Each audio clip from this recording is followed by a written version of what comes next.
Every incident writes a unique narrative. Every investigation seeks objective facts.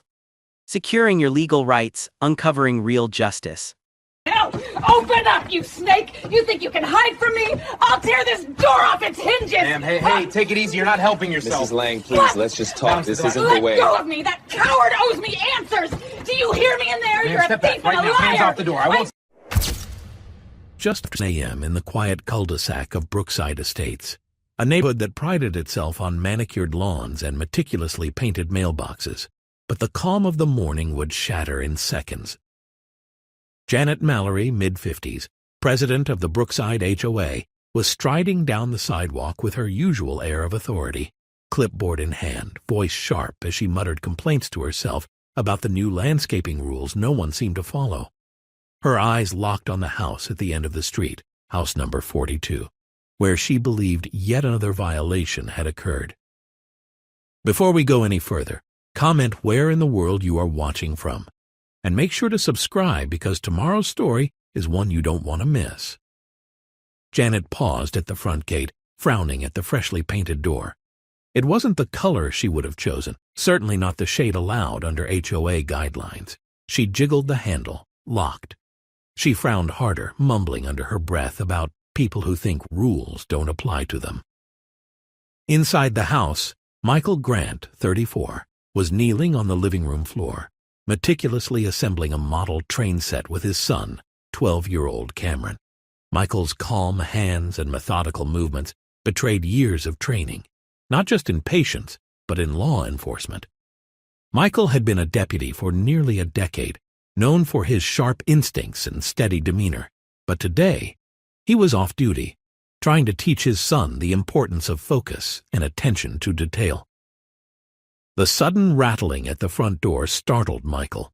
He glanced up, brow furrowed, as the sound of persistent knocking grew louder. Janet's voice rose, sharp and commanding. "Hello? Sir, I need to talk to you about your door." Cameron, peeking from behind the sofa, instinctively recognized the tension. He had seen his father de-escalate far worse situations on the job, but the strange authority in Janet's tone, so full of judgment and entitlement, set off an uneasy feeling in both of them. Michael approached the door cautiously, opening the blinds just enough to see who was outside.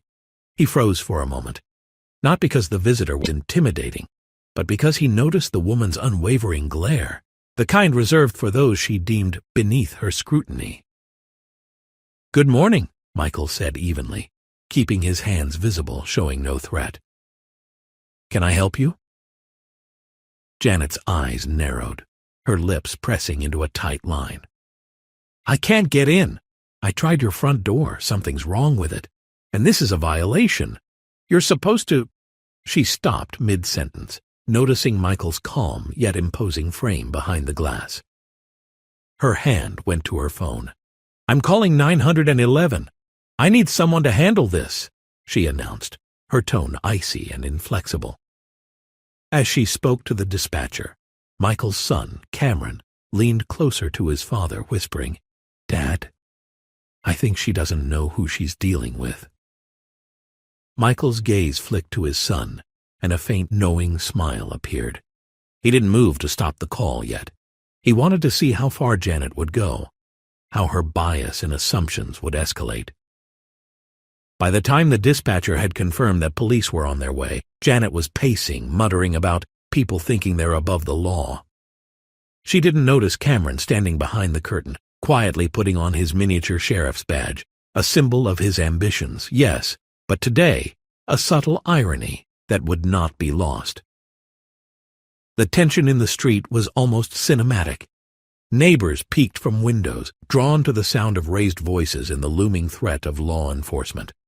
A simple HOA complaint was turning into something far more explosive, and no one on the street realized that the person they assumed to be a typical homeowner was, in fact, part of law enforcement himself.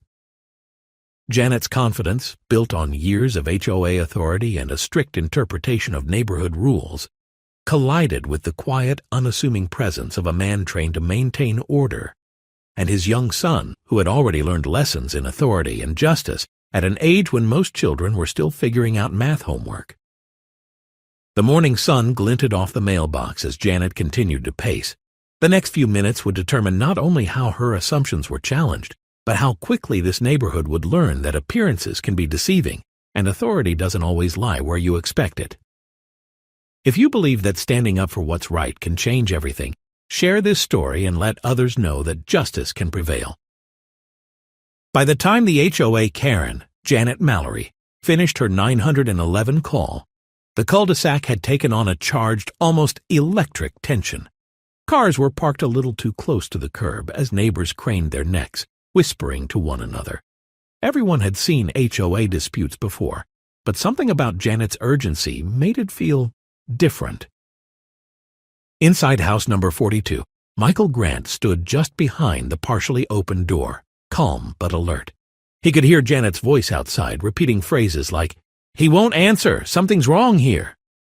His hands flexed lightly, a subtle reminder of years in law enforcement, while Cameron peeked from behind the sofa, the miniature sheriff's badge glinting faintly in the morning light. The first knock hit the door again, harder this time. Janet's patience had worn thin. "I am not leaving until you open this door. This is a violation, and I will get someone to make you comply," she shouted. Her voice carried through the neighborhood like a warning bell. Michael exhaled slowly and stepped out onto the porch. "Ma'am, the door is fine. You just need to wait a moment." Janet's eyes widened as she took in his presence. "I don't think you understand. I called 911. You can't just ignore HOA regulations." At that moment, Cameron, feeling a strange mix of excitement and disbelief, slipped quietly to the front window. He had learned early how to recognize authority. Not just any authority, but real authority. And today, that authority was his own father's, and soon, maybe even his own. Janet's hand trembled as she gripped her phone, insisting that officers arrive immediately. "They need to see what's happening here. This is unacceptable." Minutes later, flashing red and blue lights appeared at the end of the street. Neighbors gasped. This wasn't going to be a simple HOA disagreement anymore. 2 patrol officers stepped out of their cruiser, hands hovering near their belts, scanning the situation carefully. Michael stepped back slightly, raising his hands just enough to show compliance, but his posture was authoritative, controlled. Cameron whispered, "Dad? She really called them?" "Yes," Michael replied, voice low, "but she has no idea who she's dealing with. Stay calm, stay behind me."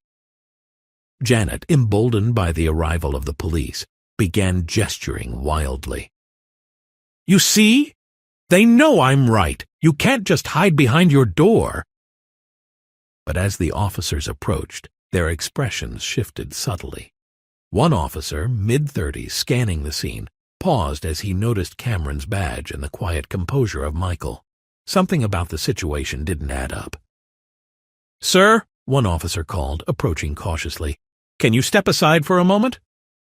Michael nodded slowly, guiding Cameron a few steps back. He glanced at his son, silently communicating, "Watch and learn." Janet, sensing victory, stepped closer to the officers. "See? He won't open the door. He's defying regulations."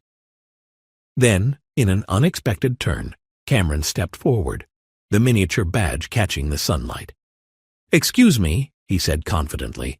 "My dad is a sheriff's deputy. I'm sort of a junior sheriff myself." A pause. The street went silent. Officers exchanged glances, clearly reassessing the scene. Janet froze, her mouth slightly open, unable to process that the boy she had ignored all along was part of law enforcement. Michael put a steady hand on his son's shoulder. "She called for backup over a locked door. We're going to resolve this calmly. You just stay here, Cameron." The tension escalated. Flashing lights reflected off the manicured lawns, neighbors holding their phones like lifelines, recording every word. The situation, initially a minor HOA complaint, had morphed into a standoff filled with irony, disbelief, and escalating embarrassment for Janet. Janet, now pale and shaking, whispered to herself, I didn't know. I had no idea." Michael, calm as ever, knew the moment was critical. One wrong word, one hasty move, could turn this quiet cul-de-sac into a viral nightmare. He didn't panic. He had trained for tense confrontations, and today he would teach a lesson about respect, assumptions, and authority. And somewhere in the shadows of the street, the real lesson was already unfolding. Underestimating people based on appearances or assumptions was a mistake that could cost more than just pride. By mid-morning, Brookside Estates had transformed into a stage for conflict. Janet Mallory, her face flushed with indignation, stood at the edge of the porch, phone still clutched in her trembling hand. Her words cut through the neighborhood's quiet like knives. "You people are a disgrace, acting like the rules don't apply to you. Do you even know how to be civilized?" she shouted at Michael, her tone dripping with contempt. "And you, sitting there with that brat, what kind of father just ignores authority?" Michael, standing a few feet back, maintained an unwavering calm, his eyes scanning the street. Cameron stayed close behind, gripping the miniature badge in his hand, silently observing the storm unfolding. Neighbors had gathered at windows, some leaning over fences. They whispered nervously among themselves. Few had ever seen such unfiltered anger from Janet. Her insults seemed endless, targeting everything from Michael's poor parenting to his shameful lack of respect for the community. "I've never seen such laziness, such rudeness," Janet screamed, pointing a finger directly at Michael. "Do you even care about anyone but yourself? And that boy, what are you teaching him? To be a little criminal like you?" Michael finally stepped forward, his voice calm but firm. "Ma'am, you're escalating the situation. We're all neighbors here. You don't need to insult or threaten anyone. Let's resolve this peacefully." Janet's face twisted with fury. "Peaceful? Peaceful would be if people like you followed the rules, if people like you respected everything I've built in this neighborhood. But no, you just think you're above everyone else." Cameron, now standing just behind his father, felt a surge of anger toward her, but also pride. He recognized the same tension he had watched his father diffuse countless times on the job. Still, Janet's barrage of verbal attacks was relentless. "You're pathetic," Janet continued, her voice rising. "And you," she screamed at Cameron, "you little brat, trying to play sheriff like you have any idea what it means to be responsible. Disgusting!" Even the arriving officers exchanged uneasy glances. They had dealt with difficult HOA disputes before, but never one where the complainant verbally assaulted a neighbor and a child so publicly. Janet's words weren't just insults. They were venom, calculated to provoke fear, shame, and compliance. Michael stepped closer to Janet, his calmness in stark contrast to her fury. "Ma'am, your behavior is inappropriate. You've called law enforcement over a minor issue, and now you're verbally attacking a child. That's crossing a line." Janet gasped as though struck. "Crossing a line? You think you're allowed to talk to me like that? I am the HOA president. I make the rules." Cameron, emboldened, finally spoke up. "Ma'am, my dad is a sheriff's deputy. You're not scaring us. And your insults? They don't impress anyone here." Tss. The street went silent. Neighbors peeked around corners, cell phones poised, capturing every word. Janet's face contorted in disbelief and rage. "How dare you, you insolent boy! You think I care that your daddy is a cop? You're nothing but a menace." At that moment, the absurdity of the situation hit the officers on scene. They were trained to expect hostility, but what unfolded here was almost comical in its intensity, except that the tension was real, sharp, and escalating by the second. Michael placed a protective hand on Cameron's shoulder, his voice calm but filled with authority. "Ma'am, you're done. The conversation is over. If you continue with this behavior, it will be documented, and you will be held accountable." Janet's lips trembled with rage, but she couldn't respond without incriminating herself.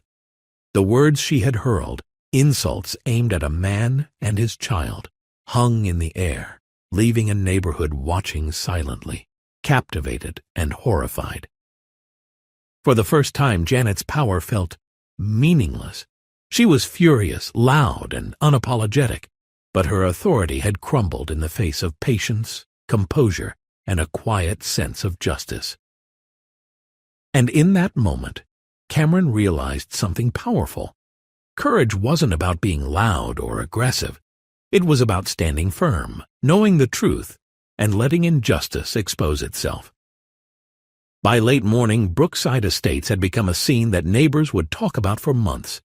The air buzzed with tension as flashing red and blue lights reflected off the perfectly trimmed hedges. Janet Mallory, still furious and red-faced, waved her arms wildly, determined to assert dominance. But her words, once sharp and commanding, now sounded hollow against the quiet authority radiating from house number 42. Michael Grant stepped onto the porch, calm but resolute. He had allowed Janet to vent, to insult, to parade her sense of superiority. But now it was time to draw the line. "Ma'am," he said evenly, "this ends now. Your harassment of my family is over." Janet's lips quivered. "Harassment? I'm enforcing the rules. I'm the HOA president. You have no right to insult my son?" Michael interrupted, his voice firm. "Exactly. And that stops today." Cameron, standing just behind his father, straightened, the miniature badge gleaming in the sunlight. "She's been disrespectful and insulting for too long. I'm not afraid to speak up anymore." The officers on the scene had already begun taking statements, documenting Janet's behavior. Her constant yelling, her repeated insults toward both Michael and his young son were now part of an official record. The irony was not lost on anyone. The woman who had called 911 to enforce rules was now facing real consequences for breaking the basic rules of conduct. Janet's voice cracked. This is ridiculous. You can't do this to me. I run this neighborhood." One officer, notebook in hand, shook his head. "Ma'am, no one runs over other people's rights. You can't verbally assault a child or harass a neighbor and expect no consequences." A neighbor captured the moment on their phone. Janet standing frozen, her fury drained, while Michael remained composed, a pillar of calm authority. Cameron, barely 12, held himself like a true sheriff in training, confident and unwavering. The absurdity of the morning hit every onlooker. The woman who had thought her authority would intimidate, humiliate, and control was now completely powerless. Janet's phone buzzed incessantly with HOA messages and complaints, but now her power had slipped through her fingers. Michael, turning back to Cameron, smiled faintly. "See, you stay calm. You do what's right, and people see the truth for themselves." The humiliation for Janet was complete, but the lesson for the neighborhood was profound. A simple locked door had turned into a story about assumptions, prejudice, and the consequences of entitlement. People whispered about how a child's quiet presence had reminded everyone that authority isn't about yelling or threats. It's about respect, courage, and fairness. By the afternoon, Janet had retreated into her house, the doors locked firmly behind her.